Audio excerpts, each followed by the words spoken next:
Beat Podcast wird euch präsentiert von Tascam. An On Bast is the artist name of Polish producer, composer and performer Anna Suda. For over 2 decades, she has forged out a personal path in electronic music, between colorful dance floor tunes and bold experimental soundscapes.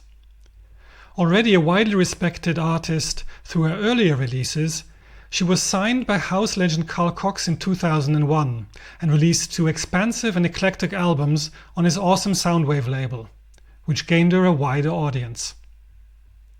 A long-time follower of her work for years, I finally met up with Anna at this year's Superbooth for a conversation about her approach to producing, composing and using technology to realize her artistic vision.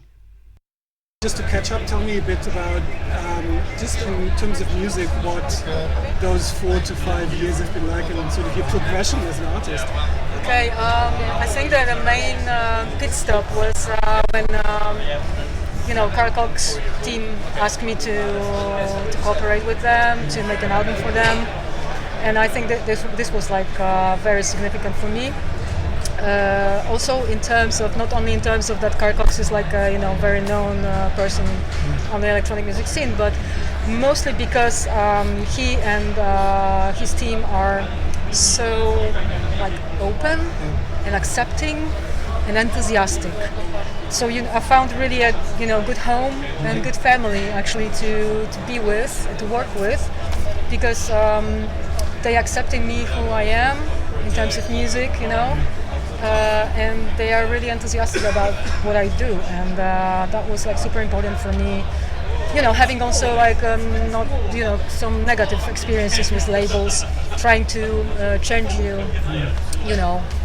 your music, or trying to push you in some direction, which I never wanted on my way, and I always knew that I have my path, and I'm not gonna go somewhere else, because that wouldn't be me. Because like the basics for me, for An On Bast, is just to be honest with myself and with the audience this way. So that this is clear for me, and Are you in touch with him directly? Yeah, I was. He's a sweet person, by the way. Actually, funny thing is, an anecdote is, I did an interview with him I think 2 years ago when he released his new album. Yeah. And I asked him, I had prepared this because I wanted it to be interesting, because Carl Cox must have had like hundreds of interviews. So I thought of all these interesting questions I could ask him. Yes. So I asked him the first question, and he started talking, and then half an hour was over, and that was the allotted time, and that was it. Yeah. So he just talked for half an hour. That's enthusiasm. Yes. Yeah, definitely. He's, for his age, and he's like 62 right now. He's like a little boy, still the same person that he started, and he's still, he rides on the same passion, and that's why I think we understand each other so much, because I do that too. That's why I'm synchronized with it, because I always I drive on the same passion of the girl who was recording the like the basic guitars when I was 12, or the cups and the pots from the kitchen, like Drumming. Yeah, never heard before about DAW or computer before, this kind of stuff. But it's still the same. Yeah, it's just the technical side, of course, changed into professional way and professional devices. But the idea of just recording what you have inside and like sharing it with people just to make them happy too. It's my basic rule, and I think that's why I'm continuing. That's why I'm doing still what I'm doing, because I do it on my terms, and I love my terms. Yeah. And interestingly enough, that album where I interviewed him is actually sort of a move in your direction, because he discovered live jamming. Yeah. And the pleasure of just playing. Yeah. So maybe there's something there. But that's interesting, and especially he seems to be really concerned with long-term relationships. Yes. Yeah, that's true. That's true. Which is also probably rare. Yeah. So, but there's sort of a development. Like when the interview we did, that was on modular field, right? Yes. I always thought that yes, you do work with modulars, but I find that just calling you a modular artist, I think that is really short-sighted. Yeah, you're right. What is by these 4 to 5 years, was it more of a creative development, or is it like the role of technology, has it changed in the setup? Is there something which...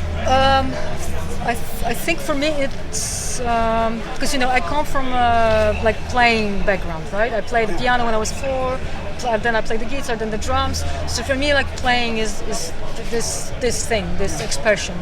And then when I started making music electronic solo, which was like very, feeling free, because with electronic music you can do whatever you want, you can compose every little sound yourself. So this is like freedom in a way, but also restraint, because you cannot get the feeling of the touching the guitar string expression. Sorry, Apple. So you know what I mean. So this is that's why I'm still searching actually, and I'm still on my path of searching I wouldn't say perfect live act, but always the better and better ways for me personally, subjectively, to express what I want. Restraint is a positive thing, right? Because you said the electronic music allowed sort of the restraint compared to touching the strings. Restraint is more to put the boundaries. It's more like negative way, like to shorten the field. Yeah, because with electronic music, the expression is the fader, right? The knob, and there's like no real expression unless you have the keyboard with whatever aftertouch. But that's it, right? So with electronic music, you have to achieve it like in different ways. I'm talking about the energy, constructing the energy in a live moment to be right for me and for the audience. Because everybody could, with technology nowadays, everyone could like connect few devices and put some sounds out, right? Everyone could do this, but that's not the whole point, right? The point is to make music, which means to put emotions there and to guide them, to make them intense your way, and the sounds are the matter of it. Yes. You know what I mean? Mm-hmm.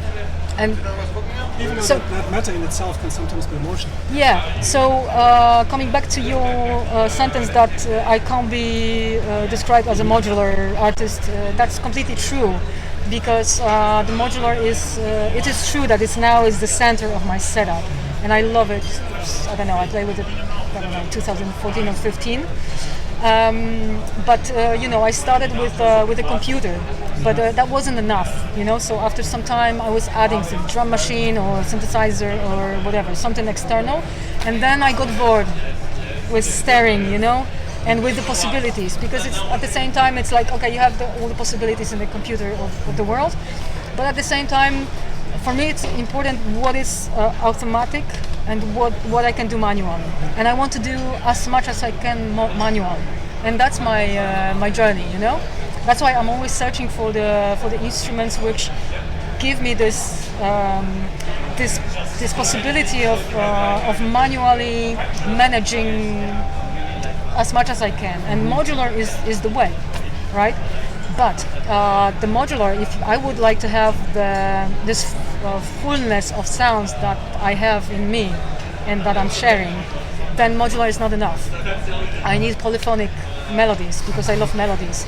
So I need polyphonic synthesizer. I need some samples that I recorded before. I need to play something and record it during my set. Something at the moment that just coming to me. I need to really make it live. Otherwise, I would be bored. Yeah, it is. Yeah. So and then I would bore the people. This is how I see it, and that's why. I admit I have some polyphonic samples in my black box. I do, some motifs, but all the rest is improvised. Yes. So when you come to the stage, you yourself couldn't tell what would the end point be. Yeah, exactly. Yeah. And this is what I like. This is where I'm putting myself into this situation, because then it's like, taking myself on a journey, and at the same time I'm taking, people on the journey with me. And of course, you have to be skilled, you have to know what you're doing, you have to have your routines kind of finger memory even, like body memory. I know I have it. It's, that of course, I'm putting always modular on my right side and the rest of the stuff on the left side. This is, if I put it like a different way, then of course I would need like milliseconds more to, make the decisions. But, these kind of details I'm talking about also, that, you create your environment and then with what you're playing at the moment. Still, out of curiosity, why not a traditional instrument as an interface? Why not a keyboard? Why not a guitar? Why not drums as interface? Why is the modular? Because you're talking about like touch. No, because it gives. Well, first of all, it sounds amazing. Like and it sounds amazing because you control like literally the electrons flow, right? So the quality of the sound in physics terms are like the rawest, the straightest that you can imagine, right? So probably this is the key why it sounds so full and rich. So, but also the modular, fulfills my childhood dream of building a synthesizer. Because I'm not a physicist. I don't know how to make modules. I don't know, but. Having a case and choosing the modules, thinking before like what I would like to do and what do I need, it makes you create your own instrument, and this is great. Do you there's this documentary about modular synthesizers called I Dream of Wires. I watched. Do you sometimes dream of patches? Sorry? Do you sometimes dream of patches that you're thinking about how to patch what a question. I think I did in the past.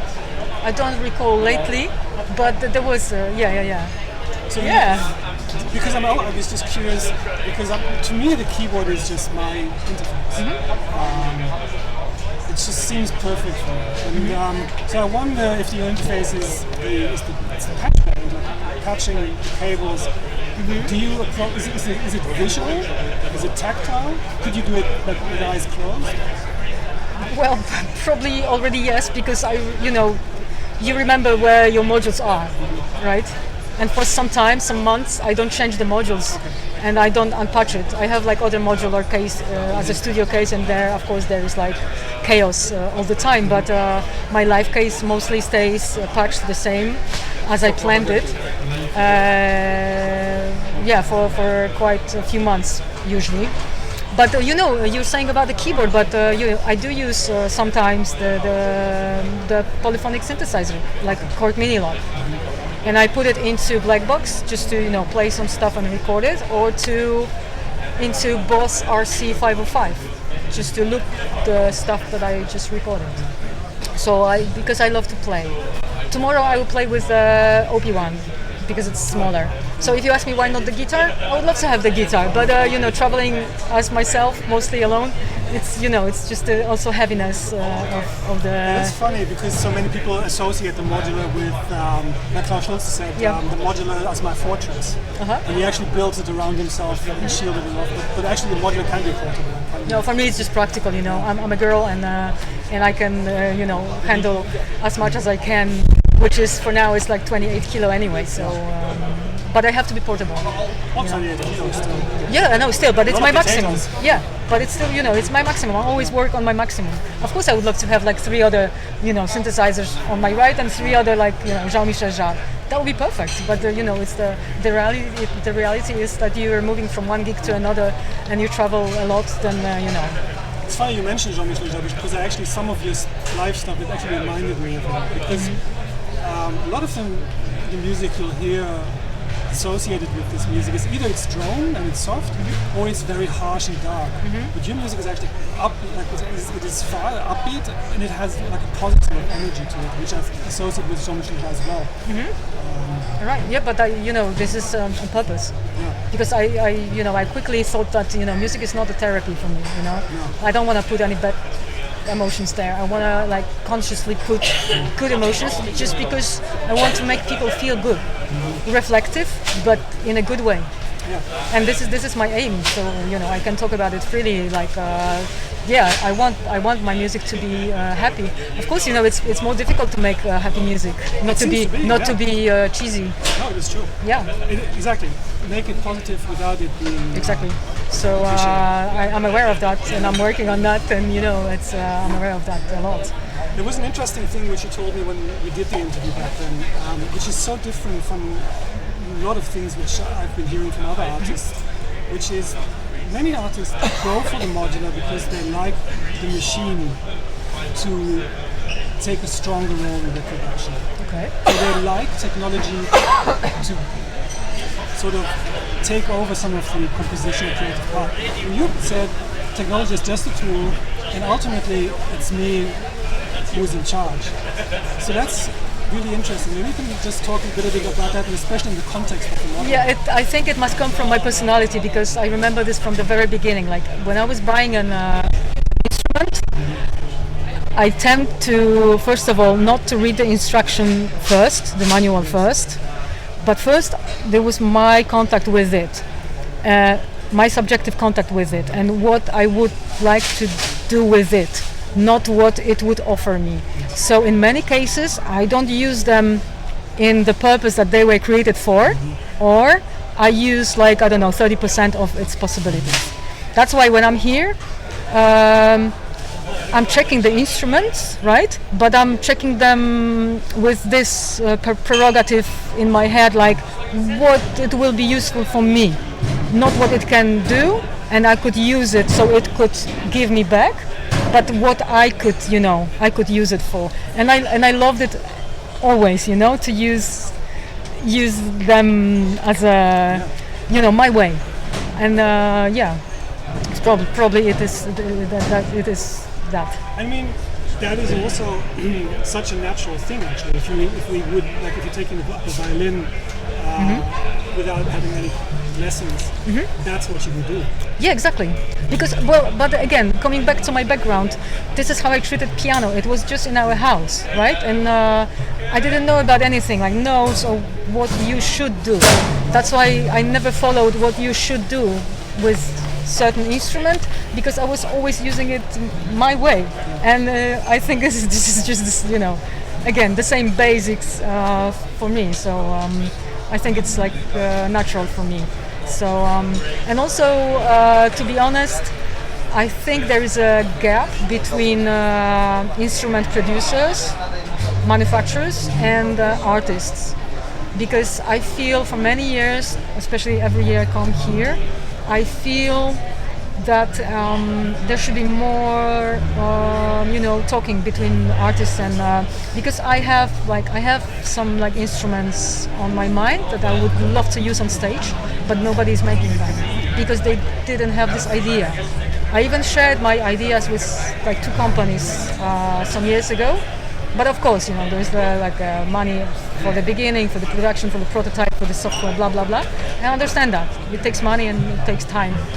But still, counting on the imagination of the manufacturers, it's, you can wait and you cannot wait actually for some product that will fulfill my creative ideas, especially on stage, to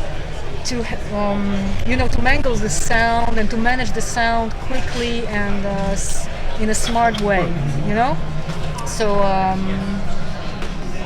Yeah, I suppose it's. And that's why modular, because at least modular gives me something, that I could create my own device, so I can do my things that I planned, that I imagined. I think it's this idea of creating complexity out of very simple things. I mean, so for example, the Surge modular, you have very simple units, but you can patch up everything with everything. So once you start patching it up after a few cables, wires, it automatically starts becoming complex. And I think so. It's one thing I heard, for example, from rap music and hip hop is the best artists want is very simple beats. They don't want super complex beats. They want simple beats so they can actually put their Exactly. I suppose it's the same. Yeah, the same, completely the same. That's why, about the modules. At the beginning, when I was, into modular world, of course I was buying the very complex modules, right? Or with 16 functions or whatever. And then I ended up using just the one that I was interested in, really, right? So then I stopped, I don't want anything complex. I saw and tested a few devices here already, and I knew that I'm gonna use like 20% of this because I don't need those functions. I just need this to do the one thing that I want, but in a good way. So, but I can understand that the manufacturers think that the more they will give, the more they will sell. Counting on the people that you mentioned that they want from the device, right? And I'm not. I think if you look at the history of electronic music, the most influential devices were ones which are in a way a mistake. Yeah. They just like didn't 808, work right? properly, and Yeah, definitely. So the things you suggested, did the manufacturers get your idea, or was it a problem of understanding, or was it a problem of finding? I think this and time and so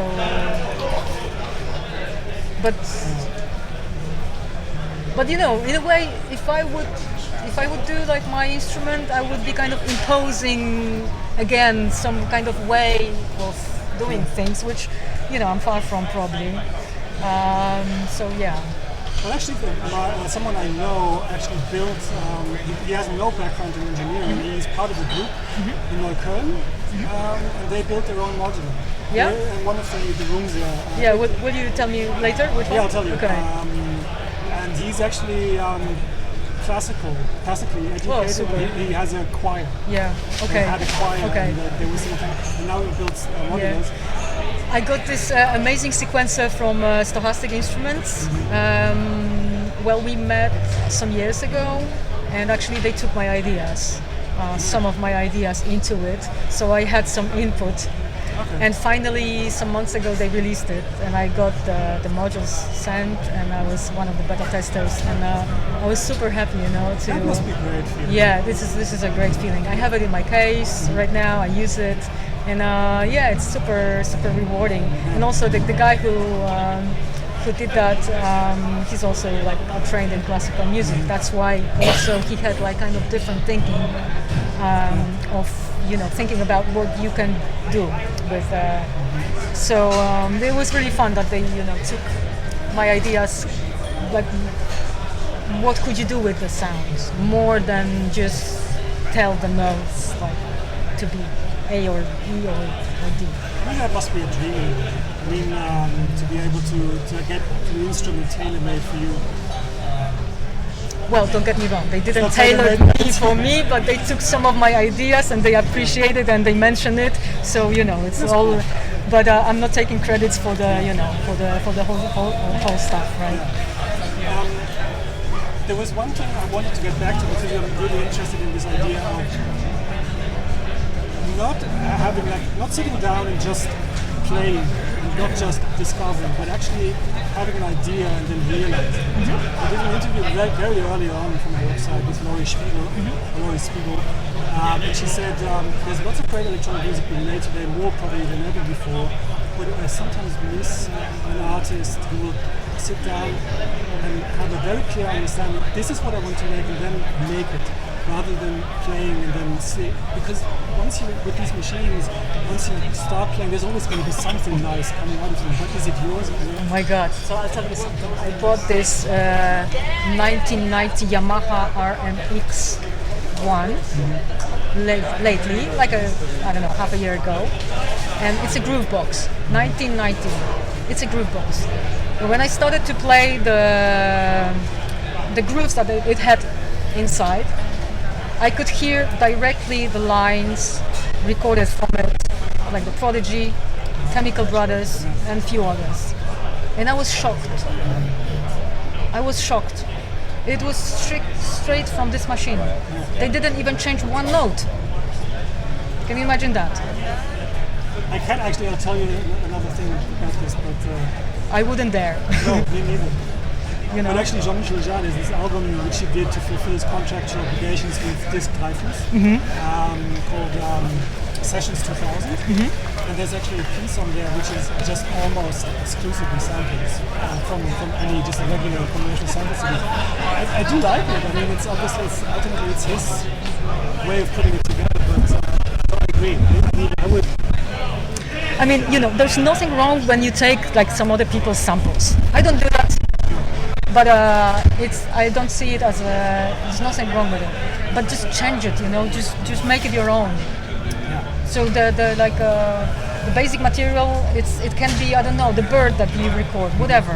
I mean, that's the beauty of electronic music. Like you do everything from anything, and but you know, taking it like directly from the machine, it's like. What is the starting point for your music? Like, what would be? Like, is it something like a visual thing, or would it be? Oh, it's sometimes you just ride a bike and you have this melody, and then it doesn't let you go, you know. So you like in the next hour you're sitting in your studio and make it happen. But I think that's why I'm talking about those instruments to be like more flexible in terms of faster response, let's say, because the ideas are faster than like a programming machine or experimenting or checking or whatever, right? So for me, my usual way is that I, let's say I have this melody in my head, so I record it, I choose the flavor, the timbre, right? So I choose a proper machine for that from the ones I have in my studio. I record it, and then automatically I have already the bass for it so then I choose, will I use the moog for that better, or the whatever oscillator from the modular. So these are very quick choices. And then you're filling the gaps, like with the arrangement, like what is needed to properly tell the story of the track, like this. But the most, I love to prepare live acts. Prepare, if you can say that. I mean those samples that I have. It's also like a very spontaneous recording, some motives, and also the time will tell if they're any good or bad. Because you recognize when you 2 days after you still are singing those in your head, it means that it's good, because it's like it's something that your mind caught and it stayed. So yeah, this is also for me like a good sign that something is good. Or also if I'm working on something and 5 hours later I'm still like there and dancing to it, moving, not sitting, then it's also kind of that this is good, because I didn't get bored. Do you think there's a connection between the texture, the kind of timbre, the timbre, or you called it texture, the taste, right? Can't remember. Me neither, but yeah, I know what you mean. And the melody. I'm asking because one of the things which really I didn't understand this at first, what drew me to it. Some of the early electronic stuff, which was still very melodic in the 70s and early 80s, what I was really taken by is that noise can also be melodic, and that you can actually have elements which are almost noisy or which are not musically functional, but they can be music and other way around. Yeah. And sometimes when I listen to these stuff, these pieces, I will be really moved by the color or the timbre of a certain melody, but it's still there's a relationship between the two. Definitely, you use the right word, like perfect word, relationship, because you can use whatever sound you like, you don't like also. Yes. But if you justify it right with the relationship between other sounds, then this is it. We cannot forget that this is always the dialogue between the sounds. It's not only the dialogue between me and my machines, but the dialogue between like the sounds themselves. And this is like the beauty also to let it happen also, because this also gives you the information, and about the timbre, the flavor. I think I used the flavor, exactly, yeah. right? That was crucial and is crucial for me since also the very beginning.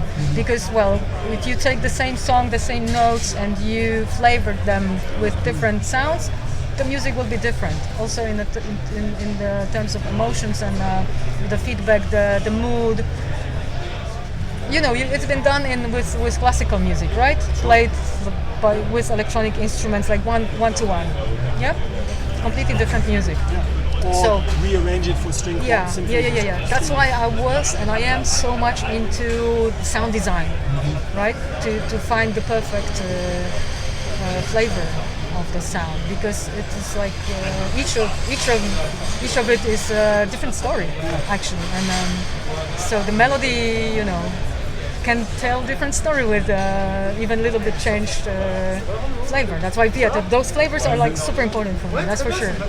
That's for sure. I think it's great because this area between the two is where so a lot of interesting things are happening. I mean, sound design can be really, really fantastic. It is fantastic.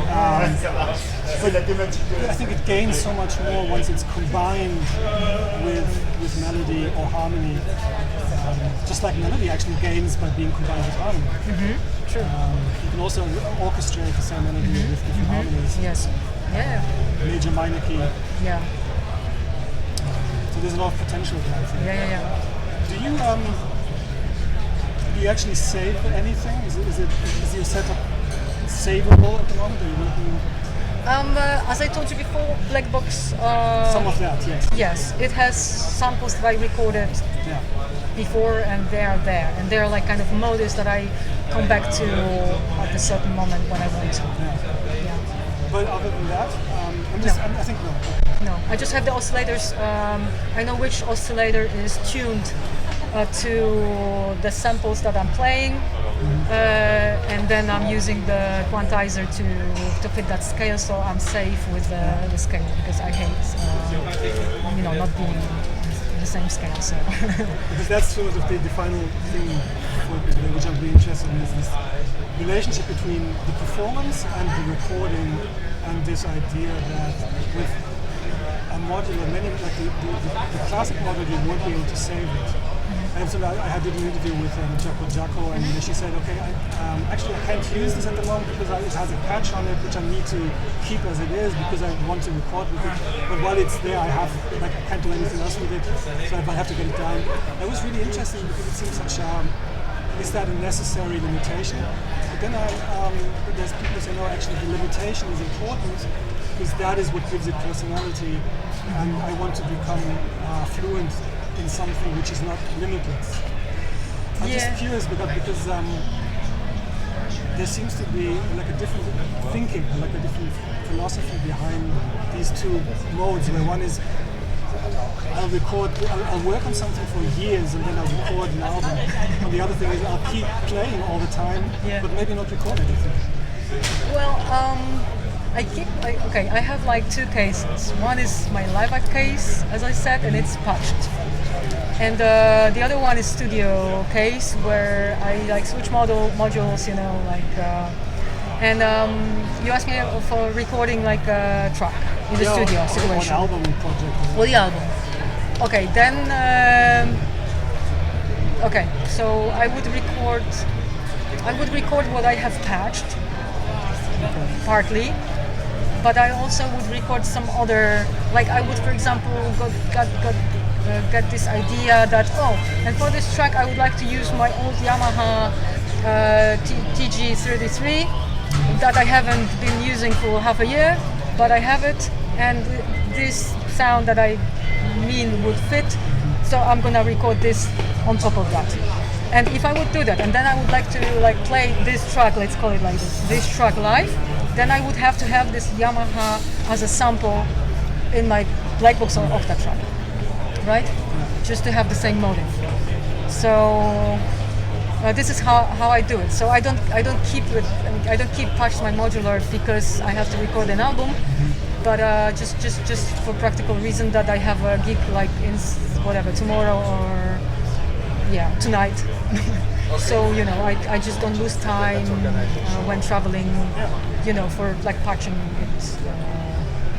Yeah, and also, my modular case is really packed. I have, I think, like 7 voices out of 84 HP, so it's really packed. But I don't play with them all the time. Sometimes I don't touch like 2 voices at all. But I will touch them like in a week time on the next gig. But this is my freedom. Like I have it patched the way that I don't necessarily use everything. But I like it this way because it gives me this freedom that I like this now and I don't like that now. So this is it. Do you also DJ occasionally? Like twice a year or something.